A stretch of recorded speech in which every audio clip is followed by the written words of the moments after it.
Apologies for the very long 2-minute there, guys. Some technical difficulties, so I apologize. So we are aware of the terrible shooting that took place at Charles University in Prague, claiming the lives of at least 15 people and injuring dozens more. The President and the First Lady are praying for the families who lost loved ones and everyone else who has been affected by this senseless act of violence. On behalf of the United States, we send our condolences and also wish the survivors of this tragic event a speedy recovery. Federal authorities are in touch with Czech authorities as they investigate this incident, and we stand ready to provide additional support as needed. As we close out the year, we wanted to take a look back at the progress made since President Biden and Vice President Harris took office. So from day one, our administration has taken on historic challenges, and almost 3 years in, we have a record of delivering for the American people. President Biden vowed to lower prescription drug costs for seniors and families, and he is delivering on that promise. Thanks to the Inflation Reduction Act, which every single Republican member of Congress voted against, we're taking on Big Pharma. And here's a couple of things that has allowed us to do. It has allowed us to cap the cost of insulin at $35 for seniors, allow Medicare to negotiate lower prescription drug prices for the first time ever, and save 15 million Americans an average of $800 per year on their health insurance. Despite never-ending attacks from Republican officials, more Americans are covered by quality, affordable health insurance than ever before, including 7 million more Americans enrolled through the Affordable Care Act. Now, the President and the Vice President have also taken executive actions to fight back against state abortion bans that put the health of women in jeopardy, force women to travel out of state for care, and threaten to criminalize doctors. Onto the economy for a second. Over 14 million jobs have been created under President Biden. That's every job lost in the pandemic, plus almost 15 million more jobs. And Americans have filed a record 15 million applications to start new businesses. That's helping wages and wealth rise. Both are now higher than before the pandemic. We're also cracking down on price gouging by banning hidden junk fees in airline tickets, credit cards, banking, healthcare, and apartment rentals. That work is saving Americans billions of dollars each year. And when it comes to our climate, the Biden-Harris administration continues to lead and deliver on the most ambitious climate agenda in history, including securing a historic agreement at the COP28 to transition away from fossil fuels and triple renewable energy globally by 2030, launching the American Climate Corps to mobilize a new, diverse generation of clean energy, conservation, resilience, and workers. Taking bold action to cut emissions across the economy, including strong standards to reduce methane pollution from oil and gas operations. This historic agenda is unleashing a manufacturing and clean energy boom, with over $600 billion in private sector investments since the president took office. President Biden and Vice President Harris will continue building on this progress that we've made the first 2 years in the years ahead, and that is how we see our progress has been over the last 2 years under the Biden-Harris administration. And now, as you all know, we are joined again by Admiral John Kirby, who's here to take a few questions on Israel and the deal to bring home wrongfully detained Americans from Venezuela, and the president's call with President AMLO that he had earlier today. And with that, Admiral. Good afternoon, everybody. The President had a chance this morning to speak by phone with President López Obrador of Mexico. They had a chance to talk about ongoing efforts to manage the unprecedented migratory flows in the Western Hemisphere. Building on the Los Angeles Declaration for Migration and Protection that President Biden launched in Los Angeles back in June of 22, the two leaders agreed that additional enforcement actions are urgently needed so that key ports of entry can be reopened across our shared border. President Biden has asked Secretary of State Tony Blinken, Secretary of Homeland Security Alejandro Mayorkas, and White House Homeland Security Advisor Liz Sherwood Randall to travel to Mexico in coming days to meet with President Lopez Obrador and his team to discuss further actions that can be taken together to address current border challenges. Just a quick update, if I could, about humanitarian assistance going into Gaza. Yesterday, some 120 trucks entered through Kerem Shalom and more than 71 through Rafah. This brings the total to almost 200 in just the last 24 hours. And of course, we're going to continue to work as hard as we can to increase that flow through both those border crossings and then make sure that there are processes in place to get that aid and assistance to the people who actually need it inside Gaza. That's it. Thanks, John. The United Nations says 1 in 4 civilians in Gaza is starving. Does the U.S. Believe that assessment or accept that assessment of the situation on the ground in Gaza? And who is to blame for the humanitarian situation on the ground? Well, we're certainly not in a position to dispute those numbers or that assessment. I mean, we certainly agree that there is an immense amount of suffering inside Gaza. Hunger, obviously, but also health needs as well. And with winter coming, harsher weather is going to make it tougher for people that are not able to shelter. So we certainly share the concerns about the humanitarian crisis that's going on inside Gaza, which is why every day I come out here and talk to you about the things we're doing to alleviate that suffering. And in terms of the responsibility, why are more trucks not getting in now? Who is saying no more trucks? Is it inspection capacity? The Israelis say that the UN doesn't have the capacity to deliver the aid inside Gaza. Where is the bottleneck? It's not that somebody's saying no more trucks. We've been working closely with our Israeli counterparts to get that level up and sustained. And we've had days where it was and days where it wasn't. I mean, you have to remember this is also a war zone. It's an area of conflict, and that greatly increases the complexity of getting humanitarian assistance in a safe, secure manner, and more critically, making sure at the end of the pipeline that it's getting to people who are actually in need. And the UN is leading efforts on the ground, as they rightly should, to try to see about local distribution. So this is a tough problem set, but doesn't mean we're going to back off of it. And again, the last 24 hours, you had more trucks going in through Kerem Shalom than you had through Rafah. So I'm not obviously saying there needs to be more, but it's a good thing that Kerem Shalom, you can see the impact that crossing is having on getting aid in. And just the bottleneck question, where is it the distribution? I wish I could tell you there's like one bottleneck. There's a bunch of reasons. Every day is different. And every day, some of the limits are on the end of it, where the fighting is just making it harder to get trucks in. Some of it is the inspection regime and making sure that there's enough inspectors and that the trucks are adequately looked at and gotten through that process. Some of it is the availability of the assistance itself and the trucks themselves. So I mean, every day it's a little bit different, but we are working at this really, really hard. I'll just one quick one on the inspection regime. Since you brought that up, we know this is a Security Council debate over this new resolution here, and the issue of who is doing the inspections is a key one in that ongoing discussions up there. Is the U.S. position that the Israelis must remain part of the inspection regime for what is going into Gaza? I'm not going to negotiate this language here from this podium. We're still actively working with our UN partners about the resolution and the language itself. Israel has had, and understandably so, has had a role in the inspection regime, a key role, a pivotal role, and we understand and respect that. And I think I'll leave it at that. So on Israel, I know you've said before many times that you're trying to push Israel to end this high-intensity effort. No, that's not what we said, but go ahead. Okay, there's a request from lawmakers that you do, in fact, do that. Could you talk a little bit about where that conversation stands, what Israel has agreed to in terms of moving to lower intensity conflict in Gaza, and have they agreed with you on a timetable? The Israelis say they, too, recognize the need to transition to a different phase of fighting. I mean, in any military campaign, Trevor, you're gonna transition to a different set of objectives, and you're going to achieve those different set of objectives through different tactics and operations. I mean, that's just standard for the conduct of military operations. They understand, they have said themselves that they realize they're going to have to transition from a higher intensity level of operations, such as what they're doing now, to something a bit lower intensity.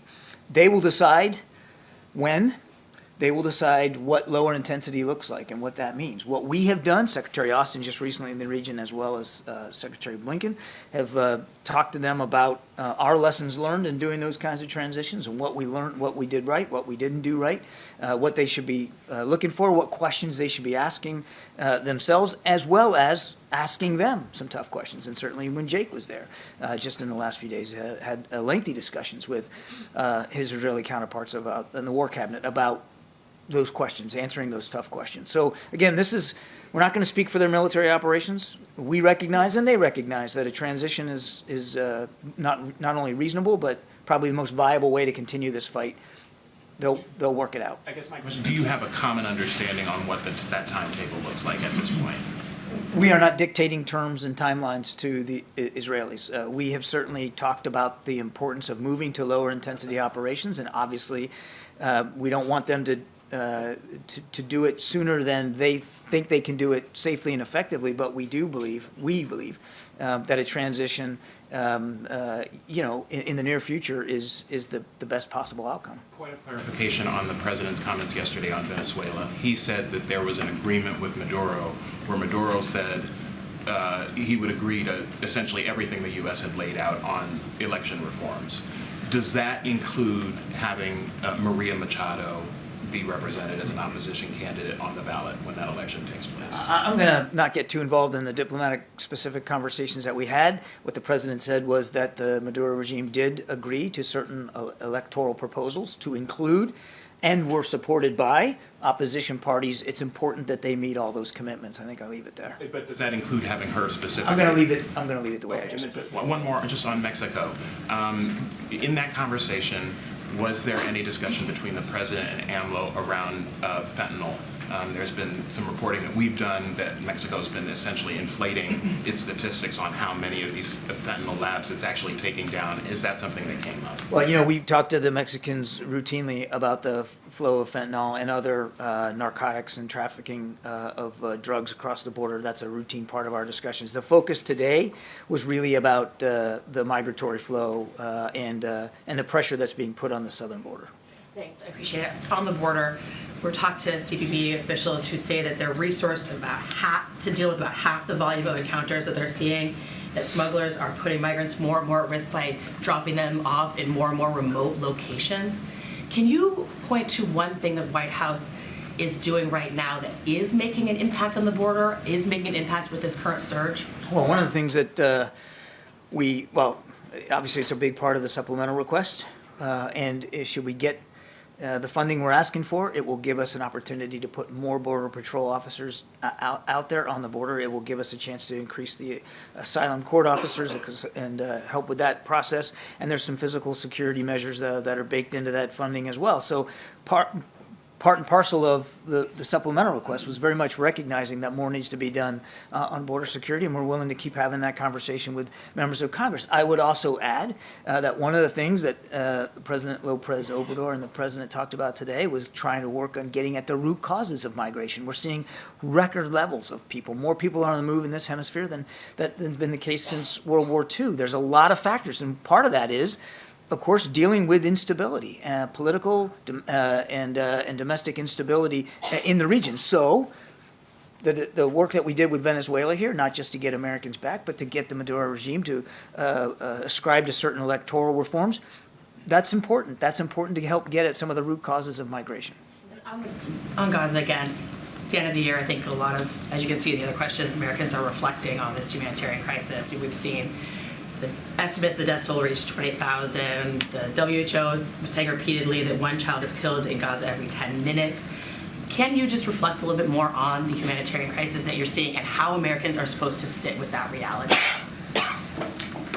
Nobody can look at the images coming out of Gaza and not feel not feel a sense of pain and anguish for so many innocent people that have been displaced from their homes, families killed, many wounded, a lot of fear and uncertainty.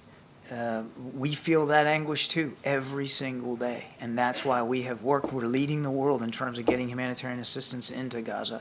What I would ask Americans who are concerned about this as we head into the holidays to remember is how hard President Biden truly is working. The whole team is. And again, we're leading the world in many cases in terms of alleviating this pain and suffering of the people of Gaza. And we're going to keep doing that. But then why are we seeing these Democratic lawmakers?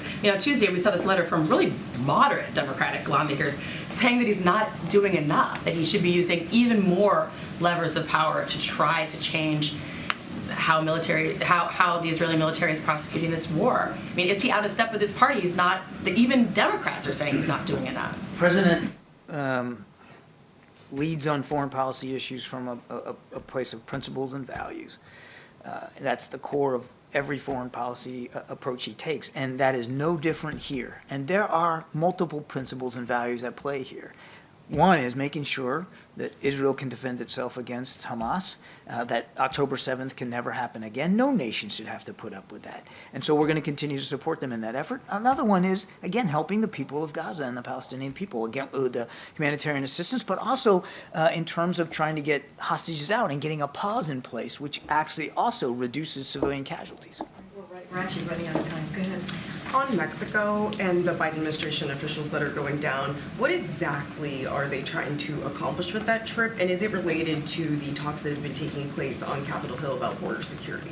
Their visit will really be about getting at the migratory flows and talking to President Lopez Obrador and his team about what more we can do together. To the question I got earlier, what are you doing? I mean, there's lots we're doing, but there's probably more we can be doing. And in order to do it effectively, you got to be in full partnership with Mexican authorities. We have been. There's been terrific cooperation. We're proud of that, and I think it can be expanded given the record levels of migrants that we're seeing come across.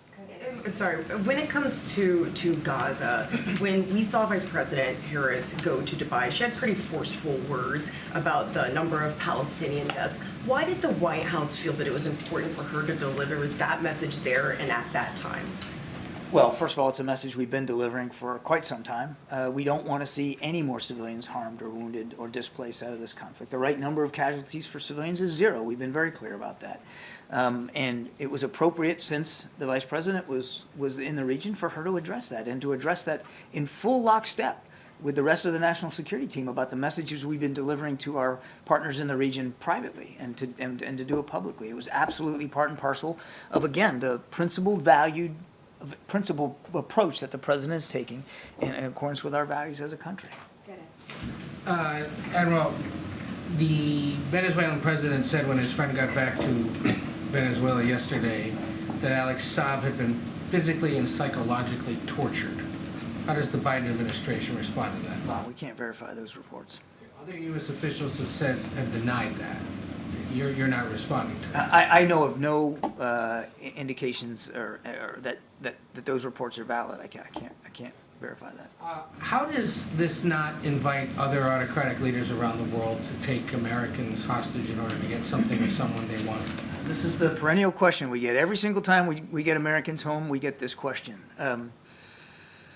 I would say a couple of things. Number one, we don't advise Americans to travel to Venezuela. And Venezuela is one of those countries where we have a D designation for it. Like, if you go, as you business or pleasure, you need to realize what the potential detention threat is. And in Venezuela, that threat is high. That's right there on the website. If you're going to travel, go to state.gov. It's all right there. We can't guarantee that if you go against our advice and warnings, that something might happen to you. And there are regimes, there are leaders around the world that make this a staple in terms of some of their policy approaches to wrongfully detain Americans and then try to make deals for it. Again, that's been perennial. That's been before this administration, and it will be after this administration. Doesn't mean that we aren't going to do everything we can, if you're wrongfully detained, to get you home. And sometimes that means making a tough decision. Sometimes it means making a decision that makes you kind of have to swallow hard to do it. This is one of those decisions. But we got 10 Americans back home. And we got Mr. Leonard, who was responsible for one of the worst bribery crimes throughout the Indo-Pacific with the United States Navy. He's now going to face justice here in the United States. That's a good outcome. And last thing I'll say on this is while the president's willing to make these tough decisions, he's not going to make a decision that is antithetical to our national security, our ability to protect and defend our national interests around the world. What would he say to current and former Justice Department officials who helped arrest and prosecute Victor Bout and saw him handed over to Russia, and then helped arrest and were working on prosecuting Alex Saab and saw him handed over? What's to say that they're not working today on some other case that may end up with that person being returned to their home country? He would say to them, as he would say to Americans around the world, as we make these tough decisions, and they are tough, Ed, he's going to do it with our national security interests firmly and foremost in mind. But he also has an obligation as President of the United States to look after the safety and security of Americans overseas, particularly those who have been wrongfully detained.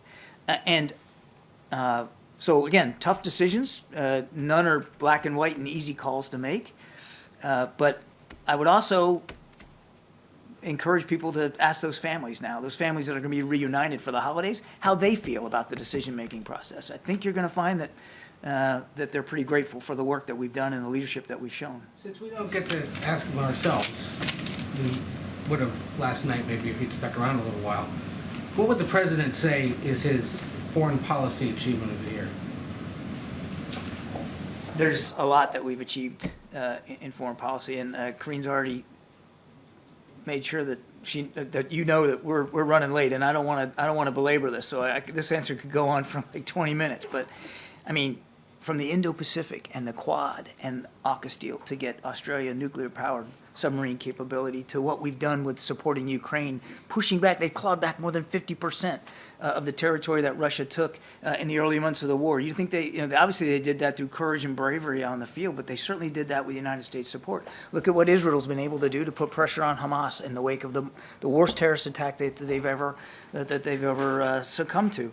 I mean, I could go on and on. There has been, I think if I had to bucket it into one thing, one of the most important things he's done on the foreign policy front is shore up and revitalize our vast network of alliances and partnerships. No other nation in the world has that kind of a network at their disposal the way the United States does. And our leadership on the world stage is stronger because he took the time to invest in those relationships, many relationships that had been let lapse by the previous administration. Thanks, John. That letter mentioned earlier from members of Congress, moderate members of Congress, including Representative Abigail Spanner, Seth Moulton, coming from like an intelligence, military perspective here. Yeah. In the letter, they said, we know from personal and often painful experience that you can't destroy a terror ideology with military force alone, and it can in fact make things worse.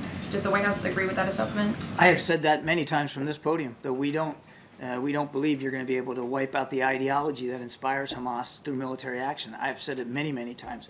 And as Secretary Austin said out at the Reagan Forum, we want to make sure our Israeli counterparts don't turn a tactical victory into a strategic defeat. So that is not a new notion, and certainly we agree that that's a risk here. And they're criticizing the president for not taking enough strong action here on how Israel is going about with their military operations. Have there been any recent conversations with the president and members of Congress who have been critical and want the president to do more here? I don't know of any specific conversations that the president has had with members of Congress about this, but I can tell you there's not a day that goes by where we're not having those conversations with our Israeli counterparts. And as I've said before, they have been receptive to that message. They have tailored, they have changed, they have structured military operations in a way to try to be more cognizant. Now, that doesn't mean the more can't be done or more shouldn't be done to limit civilian casualties. Absolutely. But they have made an effort, and they will continue to make that effort. Thank you so much. On the UN Security Council resolution debate, are there tensions within the administration on the decision to make here? And another one, if there is another veto, how concerned are you about the international image of the United States blocking one resolution after another while people are dying and starving in Gaza? Well, let's not get ahead of ourselves. There isn't a resolution to vote on right now. We're still working with our partners up there about what that language ought to be. It's important to us, of course, that the humanitarian situation in Gaza gets addressed. We are working harder than any other nation to actually address those concerns. So we certainly would agree that that needs to be part and parcel of the language. But I don't want to get ahead of where we are. And we are working as a team to push forward the president's approach and his policies with respect to supporting Israel and to supporting the Palestinian people. A key to that is still working towards the promise of a two-state solution. There's a report, John, that the U.S. and the EU are working together looking whether seized Russian assets can be used to help fund Ukraine. Are you able to speak to that specifically or more broadly to what you will do if you do not get a supplemental? Are there sort of extraordinary measures that you are considering? So we're kind of talking about two different things here. We still need the supplemental request to be able to support. There's no magical pot of money, as Shalonda Young said, to support Ukraine going forward. I won't talk to that specific proposal, but I will say, just broadly speaking, that we have talked to many of our allies and partners about what Russia's role ought to be post-conflict in terms of the restructuring, the recovery inside Ukraine long term. But we aren't at a point right now where where we can address the specific muscle movements and what that's going to look like. But Russia has destroyed an awful lot of infrastructure and killed tens of thousands of lives in Ukraine, and they should be held accountable for that long term. So too soon to say whether you're looking at seized assets for that measure? I would say too soon to say. Can we speak very quickly to where the Venezuelan swap, leaves us on the question of sanctions relief? Is the administration considering further changes to sanctions that are in place right now? Does this open the door for that? I don't have any sanctions announcements to make today. Thank you, Karine.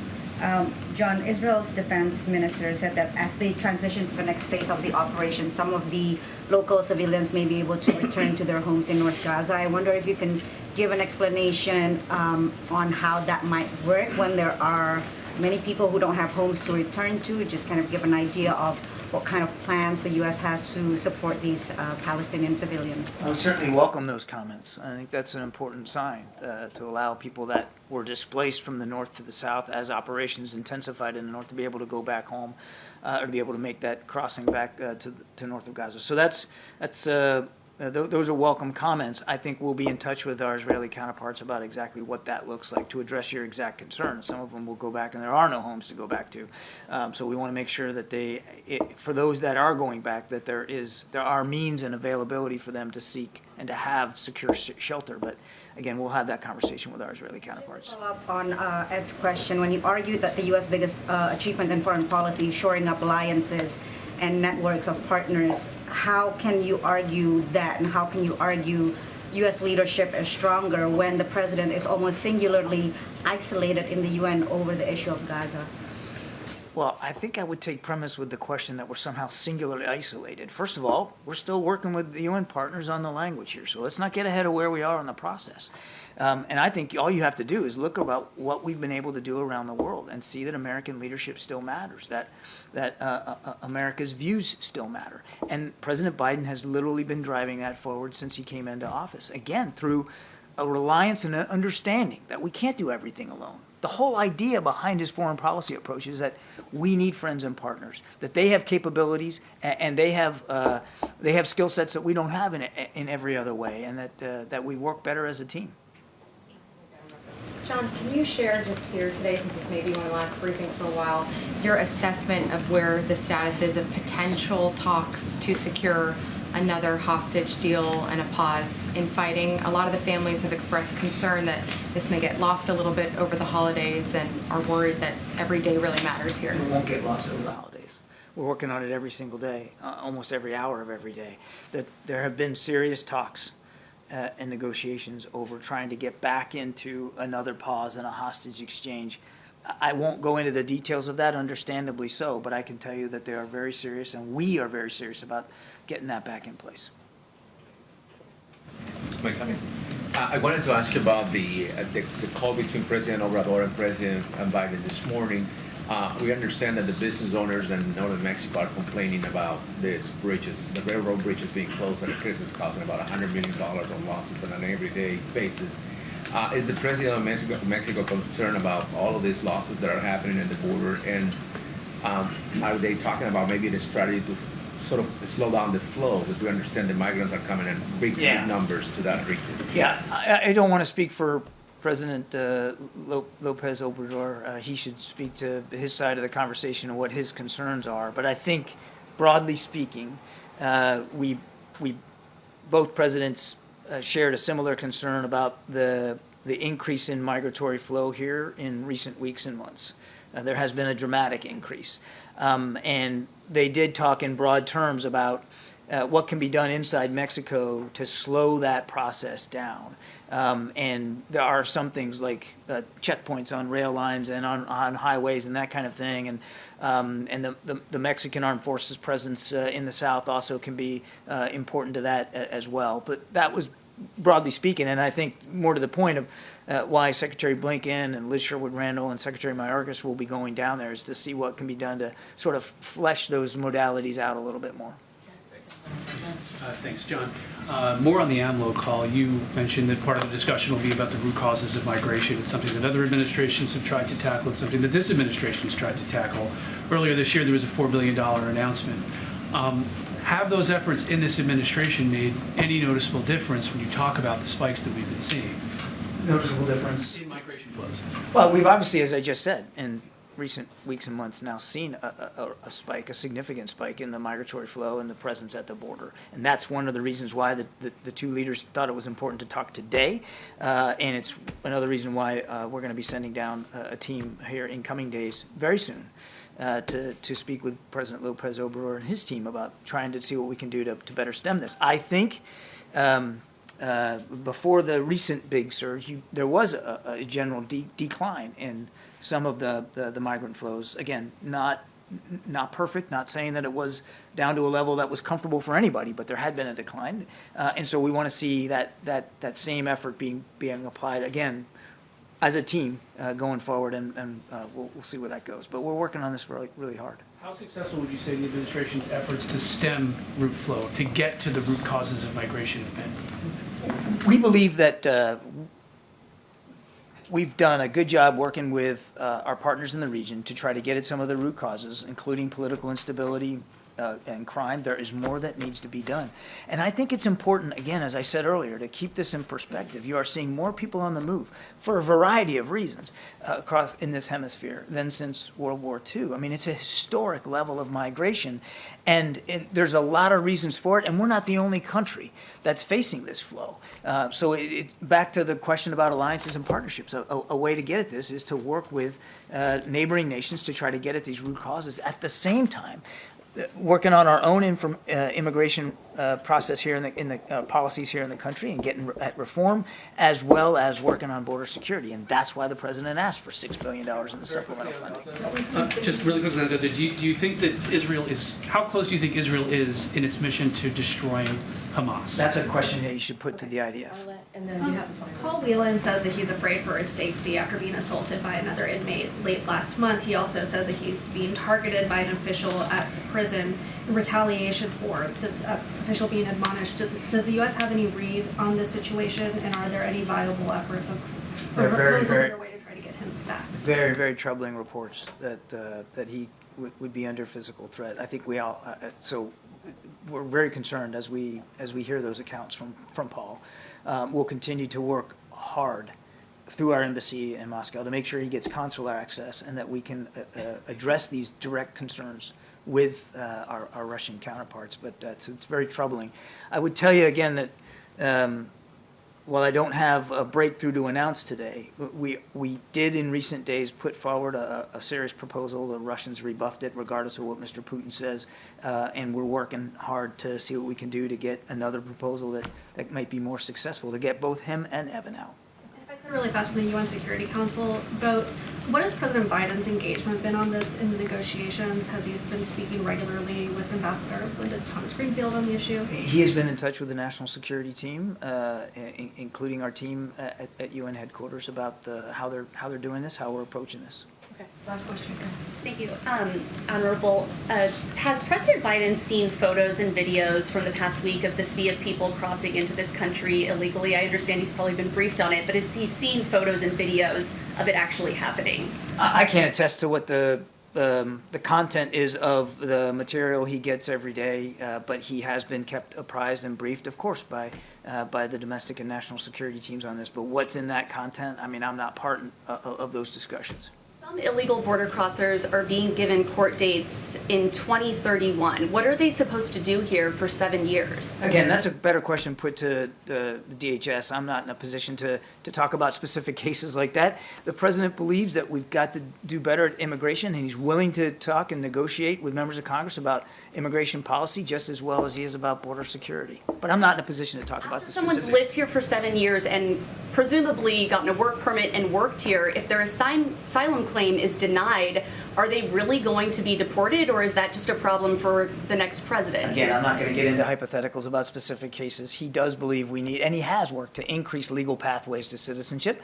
But obviously, illegal pathways, you need to be held accountable if you're trying to come into the country illegally. Is the president thinking this far down the line? I mean, people are being given court dates 7 years from now. So is he creating a big problem for another president to have to figure out? If these people are going to be deported after just working, living, maybe having families here for 7 years? Again, I'm not going to get into hypothetical cases here. On day one of the administration, the president put to Congress a proposal for immigration reform. He has said in recent days he's willing to have a serious discussion with members of Congress about immigration policy. So let's see where that goes. But he's taken the issue very, very seriously. Thanks, everybody. Hypothetical question. People are being given court dates in 2031. Thanks, Admiral. Happy holidays. Zeke. Thanks, Karine. Traditionally, the president will hold a press conference and talk about his record, make the case directly to the American people, defend some of the policy actions taken. The president, December 21st, doesn't seem to be doing that this year. Can you explain why he doesn't want to defend his record to the American people and make his case for his record to the American people directly? Well, I think that anytime the president travels and is in front of the American people, he does that. He did that in Wisconsin when he talked about Bidenomics. He talked about small businesses and how that's a pillar of Bidenomics and investing in America. So you heard him do that directly to the American people. Look, he does we make an effort to do a press conference as often as possible, whether it's here at home or abroad. As you know, he held a 2+2 with President Zelensky, which I think was an incredibly powerful, important moment for the American people to see what we have been doing to help the brave people of Ukraine fight against tyranny, fight against the aggression from Russia. And you saw him do that right alongside President Zelensky. And so, you know, the president certainly was very engaged with members of the press corps yesterday who traveled with him. He engaged with them 3 times, took questions, made a statement, really important statement about Venezuela and the hostage situation. And so this is something that we really make an effort to do, and we will continue to do that in 2024, do as many as press conferences as possible abroad and at home. Sorry, can you tell me, do as many as possible, what's the president, it's nothing as public schedule today. Obviously, had a phone call this morning. I'm just wondering if you can, characterize why if you can make time on the president's calendar whenever you want. Well, he made time yesterday to talk to the press. Yesterday, he did. He talked to them. We made time to make sure that he gave a statement about what was happening in Venezuela, the hostage exchange, the swap that you all saw that was very successful. He made time to do that. He stood in front of the press pool in front of him and made that statement and took some questions. He did 2 other gaggles yesterday, so he certainly engages with the press, and he'll continue to do that. And yesterday, he spoke directly to the American people about Bidenomics, really showing what Bidenomics has done, what he's done the last 2 years. And I think that's important as well for the American people to hear directly from him. And we will make the effort to do press conferences here, at home, and abroad as well, just like we did last week with President Zelensky. And on a different topic, on the situation of the border, John Kirby a few minutes ago said that the U.S. probably could be doing more to deal with the situation there. What more should the White House be doing, and what more has the president been doing to address the situation we've seen over the last week or two, especially with slave search? So I think one of the things I think he meant by that is when we did the emergency supplemental, the national security component of that, it had a border security request, right? And that because the president understood that we did need to do more, And that's why he asked for very important emergency funds to do just that. And what you're seeing, certainly from the Senate side at this time, I know they have decided to go home, but those conversations to get border security, to get that bipartisan agreement continues. And we encourage Congress to get to that as soon as possible, certainly when they get back. So obviously, we're having those negotiation conversations to get more funding because we understand, the president understands that we need to do more. And as it relates to what we're seeing, the flow of migrants that we're seeing at the border, DHS is maximizing its enforcement efforts. That is important. And the thing that is also, is important is the message that we have to send to smugglers, right? We have to be very, very mindful because they also put out misinformation. So we try to be mindful there as well. And what we're seeing here at the border, the migration flow, increased migration flow, certainly it ebbs and flows. And we're at a time of the year where we're seeing more at the border. And it's not unusual.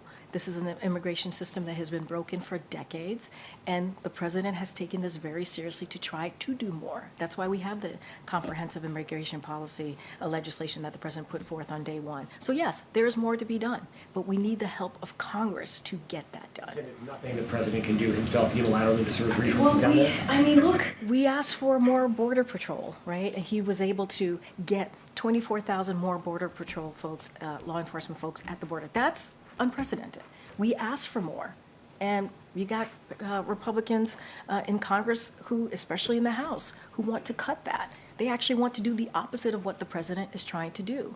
And so, look, the president has done everything that he can, right, on his own. There's clearly diplomatic conversation happening with AMLO and other folks, other leaders in the region. We're going to continue to have those conversations just to make sure that we deal with the flow. But we also need funding. We also need funding to deal with the border security, which is what we're trying to do right now with these negotiations that are happening with the Senate, with senators right now. Okay, just to follow up on that, you said the president has done everything he can on his own on this issue. The letter from House Speaker Johnson suggesting otherwise, that there are specific steps that can be taken. Do you see anything in what he suggested that you would be open to? So I heard the letter. I have not read the letter, so I can't speak to the letter. They decided to go home. Let's not forget. Before the Senate did and did not participate, right? They wanted to push forward our HR 2, which as we have said, it doesn't help the border, actually makes it worse, cuts costs, cuts law enforcement. It does not help at all.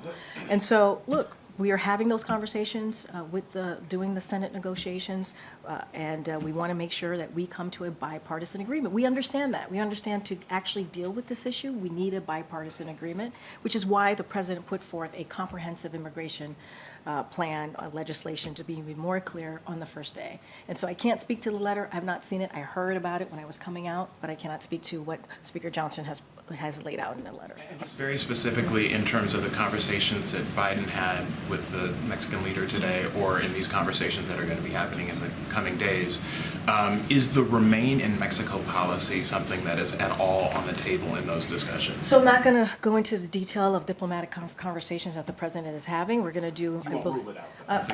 I'm not ruling anything out from here. I'm not going to negotiate from here. That's not what I'm going to do, or lay out what is on the agenda from here. Conversations continue. Obviously, it takes diplomatic conversation like the president is having with the president of Mexico to deal with the flow that we're seeing coming into the border. So we have to actually have those conversations, and that's what the president is doing, and he's been doing that the last 2 years, and that's what you're going to see. I'm just not going to get ahead of that. One quick one. Senate sent back Julie Sue's nomination. Are you okay with her continuing in an acting capacity in 2024, or do you want to force a vote on this issue? So look, we believe, and we are going to be very clear, Julie Sue will be renominated of Secretary of Labor in the new year. That is something that we are committed to.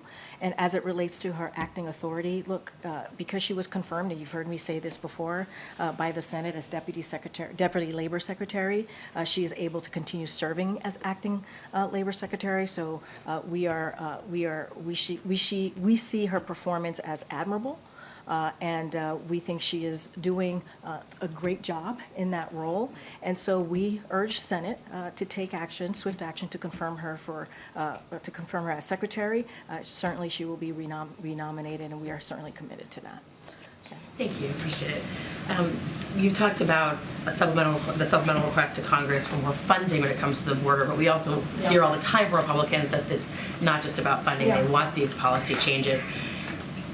I understand you don't want to negotiate from the podium, but can you tell the American people if there's any immigration policy that this White House is willing to talk about and is working on with Republicans? So I want to be really careful as negotiations happen. We don't want to do this in the public, right? It does not help the process. And so we want to make sure that those negotiations are happening. Obviously, we're part of those negotiations with the senators. We think it's going in the right direction. We want to make sure that we get to a bipartisan agreement. It's incredibly important. The president understands. He understands that we have to fix this immigration system. It has been broken for decades now. And so we have to do everything that we can to fix that system. And so we're going to have those conversations. And you're right, it's not just about funding, it's also about policy discussions that they're having. And so don't want to get ahead of it. And let's not forget, this is a president that has had these types of negotiation, or been part of these types of, his team certainly has been part of these types of negotiations for some, obviously in different subjects and legislation. So that has happened for the last two almost 3 years, and they've been successful. So we're going to continue to do that and stay steadfast on that. Just following up on that, is it fair then to say that the White House thinks there will likely need to be some change to the asylum system? I'm not going to get into specifics from here, but we understand that there needs to be a bipartisan agreement, right? And so when you have a bipartisan agreement, right, both sides have to decide what they are willing to move forward with. I just want to be super mindful and let the team that are doing the negotiations do that themselves. And when they're ready to share what they've decided on, we will certainly talk about that. You started talking about accomplishments from this last year. You talked about the economy, but in our latest ABC News poll back in November, by a 10-point margin, Americans still said that they would trust Republicans on the economy more. So what is your message to Americans who just think what you've done on the economy is not enough? Look, we understand what Americans have gone through. We do. They went through, and you've heard me say this many times before, and my other colleagues, coming out of the pandemic was a tough time, a difficult time for so many Americans. And we understand that it's going to take some time for them to feel the accomplishments and what we've been able to do in the last 3 years. That's not something I say, that's something that economists have said, right? It's going to take some time. What we can do is what the president did yesterday, right? He went to Milwaukee, Wisconsin, spoke directly to the American people, people who live in Wisconsin, people who live in Milwaukee, to talk about what Binomics has done. He actually lifted a very important pillar of Binomics, which is small business, and there's been 14 million new applications this administration started on small business. That's important. That is investing in America. 14 million jobs created under this president. We have unemployment under 4%. All of those things matter. We see inflation is moderating. That's important. And so, look, we're going to continue to talk about it. We understand that Americans still feel things are unaffordable. That's something that the president said recently, and we're going to do everything that we can to lower costs. That's why we talk about junk fees, right? And that's why we talk about health care and making sure that we're lowering prescription drugs. As I said at the top, fighting big pharma. All of these things are important, and we just have to continue to speak to it. Okay. With the Congress being out now and not coming back until the first week or so after the start of the new year, they're going to be confronting a perfect storm of funding battles on Capitol Hill. 2 deadlines, supplemental budget requests on top of that, continuing resolutions that are expiring. Is the White House concerned about whether it's going to get anything accomplished in terms of Ukraine funding, for example, and the whole border security issue, while all of these funding issues are coming up at the same time? So look, I'm going to be really simple and to the point. These are important priorities for the American people. That's what Congress needs to understand. They're important priorities for the American people. Everything that you just listed. And Congress needs to take action. They need to take action. I will leave it to congressional leadership on the calendar and procedure and how they're going to move forward. But these are important actions that American people need. Okay. Does the President plan to invite Speaker Johnson for a one-on-one meeting in the Oval Office in the new year? I don't have anything to lay out on a potential meeting with the speaker. Is there a reason that hasn't happened yet? I just don't have anything at this time. I don't have a reasoning for it. I just don't have anything to read out. As you've known, they've spoken before. Our team here, the Office of Legislative Affairs, obviously, and other senior leadership here at the White House have been in touch with his, if not his team himself. And so that is continuing, certainly continuing conversation. We speak to many members of Congress, whether they're Republican or Democrat. I just don't have anything on the president's schedule about it. White House have a response to this significant violent rhetoric that targeted the Colorado Supreme Court justices and Democrats following that ruling that would keep Donald Trump off the ballot there? Some of that violent rhetoric has come directly in response to his own posts on social media, but there were concerns raised about that and that spreading on social media. On violent language and rhetoric in response to that, targeting specifically the Supreme Court justices in Colorado. Well, we've been always very clear. Any intimidation, any violent rhetoric or violence, we're certainly going to denounce that and say it's inappropriate. And so we're going to be very, very clear. Any form of violence is inappropriate and obviously dangerous, and that is something that we're going to speak out against. Thanks. Does the president have any plans for the third anniversary of the January 6th attack on the Capitol? As you know, I think the president has done something, I think the last 2 years of his administration on January 6th and spoken certainly to the importance of our democracy. I don't have anything to lay out today as to the president's plan for January 6th. Okay. Thanks. The White House put out a statement about the meeting on Tuesday with senior administration officials and the CEOs of the companies that make the RSV vaccine for infants. Last week, the manufacturers had said they could have an additional 230,000 doses available in January.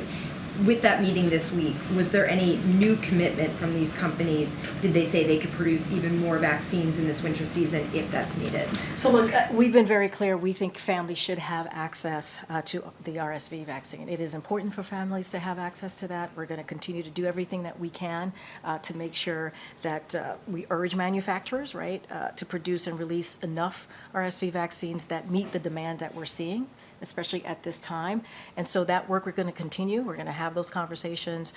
And we were glad to see the manufacturers announce an additional 230,000 vaccines that families need. And so we're going to continue to have those conversations. We want to see more. We want the needs to be met at this time. And so all I can say is that we're going to continue to have those conversations. We want to make sure that everyone who needs a shot gets a shot. So was that meeting this week just to follow up on what they had announced last week? I mean, look, we have continued conversation with manufacturers, continued, because we know how important it is to meet the demands that we're currently seeing, right? So that is going to be conversations that are going to continue from not just from this week moving forward to make sure that those needs are met and we have the vaccines, the RSV vaccines that families need.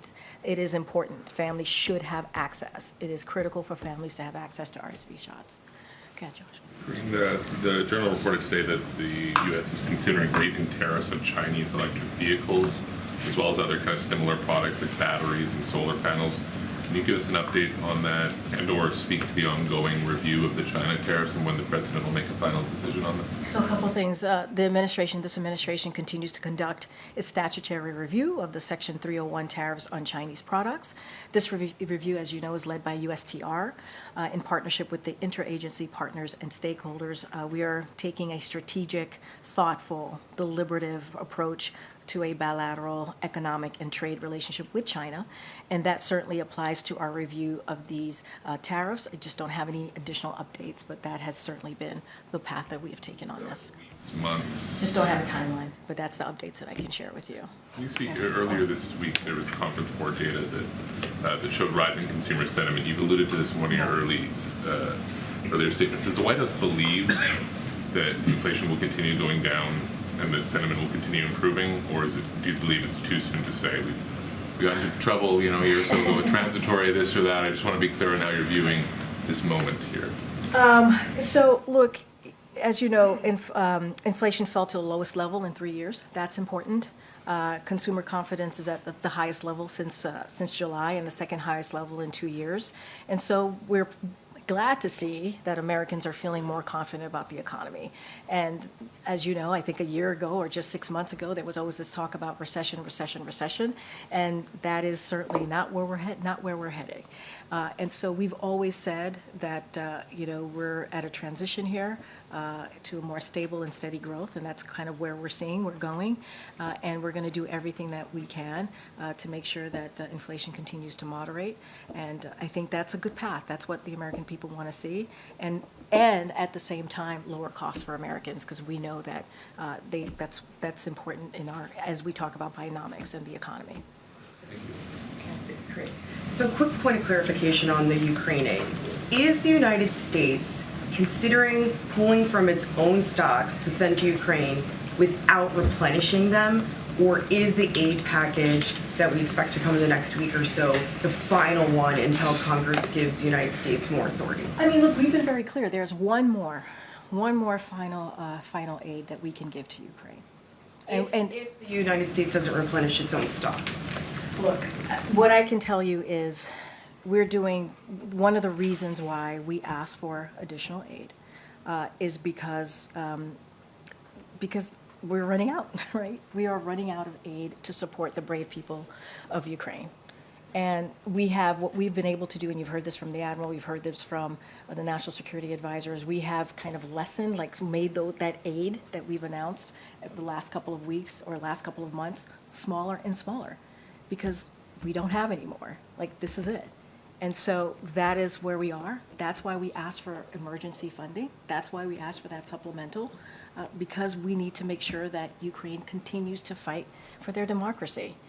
And that's really where we are. That is where we are today. All right. Last one. Okay. Go ahead, Jared. Thank you. Angola announced today that they're leaving OPEC. I was curious if there was an administration response, if maybe it relates to energy prices, and if it was an issue that came up when Angola's president met with President Biden 3 weeks ago. So, as you know, we're not a member of OPEC Plus, so you would have to speak directly to the government of Angola. That's why I was well, I'm just saying we're not members. We're not. Good point. But we're not members of OPEC Plus. That is not something that I can speak to. You would have to. It did come up in conversations. I can't go beyond what the readout was from that conversation, but obviously we are not members of OPEC Plus. So you have to talk to them about that. All right, thanks, guys. We're going to have something later on for you today on that, but as we normally do. What? Oh, you wanted me to say something Christmassy? Come on, his plans around Is this plans? Oh, no, we'll have a week ahead. We'll have a week ahead. Well, we will share a week ahead. I thought you wanted something from me. I would say happy holidays. Hope to see you. Happy New Year. It's always good to see you all. Enjoy, be safe, and enjoy your time with your family. See you next year. Bye, guys. Thank you.